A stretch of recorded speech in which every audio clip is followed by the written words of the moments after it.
श्रीराम समर्थ। वक्रतुंड महाकाय सूर्यकोटि समप्रभ निर्विघ्नं कुरु मे देव सर्वकार्येषु सर्वदा। गुरुर्ब्रह्मा गुरुर्विष्णुः गुरुर्देवो महेश्वरः गुरुः साक्षात् परब्रह्म तस्मै श्री गुरवे नमः।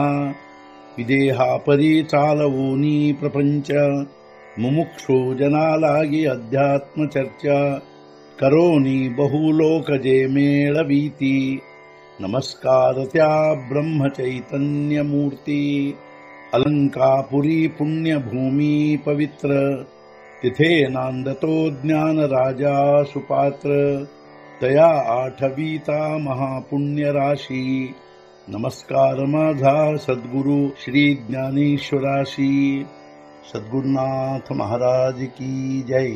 जय जय रघुवीर समर्थ। श्रीराम समर्थ। जय जय रामकृष्ण हरि। ಶ್ರೀ ಜ್ಞಾನೇಶ್ವರಿ ಅಧ್ಯಾಯ 14 ಗುಣತ್ರಯ ವಿಭಾಗ ಯೋಗ ಸಂಪುಟ 118 ಆತ ತೇತವ ತೇಣೆ ಸಾಂಡಿಲೆ आहे ಸ್ವಸ್ವರೂಪೇಸೀಚಿ ಮಾಂಡಿಲೆ ಸಸ್ಯಾತಿ ನಿವಡಲೆ ಬೀದ ಜೈಸೆ। ಈಗ ಅವನು ದೇಹ ತಾದಾತ್ಮ್ಯ ಬಿಟ್ಟಿರುವನು, ಸ್ವಸ್ವರೂಪದಲ್ಲಿ ಸ್ಥಿರವಾಗಿರುವನು। ಬೆಳೆ ಬಂದ ಮೇಲೆ ಧಾನ್ಯವನ್ನು ಹೊಟ್ಟಿನಿಂದ ಬೇರೆ ಮಾಡಿದಂತೆ, ಹೊಲದಲ್ಲಿಯ ಬೆಳೆ ಬಂದ ಮೇಲೆ ಧಾನ್ಯವನ್ನು ಹೊಟ್ಟಿನಿಂದ ಬೇರ್ಪಡಿಸುವಂತೆ ಈಗ ಅವನು ದೇಹ ತಾದಾತ್ಮ್ಯತೆಯನ್ನು ಬಿಟ್ಟು ಸ್ವಸ್ವರೂಪದಲ್ಲಿ ಸ್ಥಿರವಾಗಿರುವನು।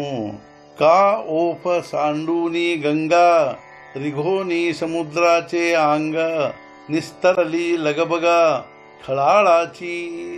ಅಥವಾ ಬಿಟ್ಟು ಗಂಗೆಯ ಪ್ರವಾಹವನ್ನು, ಗಂಗಾಜಲ ಸೇರಿದಾಗ ಸಮುದ್ರವನ್ನು ತೊರೆದಿರುವುದು ಆ ಗಂಗಾಜಲ ಸಪ್ಪಳವನ್ನು ದಡದಡ ಹರಿಯುವುದರ।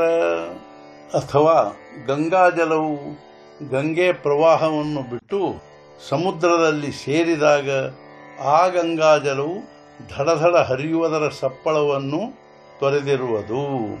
ದೇವಿ आपणपाची जया वस्ती दालीगा धनंजಯ तया देही आपसಯ ಸುಖ ತೈಸೆ ದುಃಖ।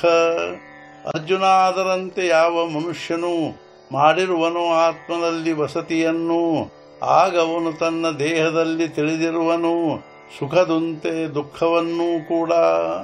ಹೇ ಅರ್ಜುನ, ಅದರಂತೆ ಯಾವ ಮನುಷ್ಯನು ಆತ್ಮದಲ್ಲಿ ವಸತಿ ಮಾಡಿರುವನು, ಅರ್ಥಾತ್ ಆತ್ಮನಿಷ್ಠನಾಗಿರುವನು, ಅವನು ತನ್ನ ದೇಹದಲ್ಲಿ ಸುಖದಂತೆ ದುಃಖವನ್ನೂ ತಿಳಿದಿರುವನು, ಅರ್ಥಾತ್ ಅವನಿಗೆ ಸುಖ ದುಃಖಗಳೆರಡು ಸಮಾನವಾಗಿರುವವು।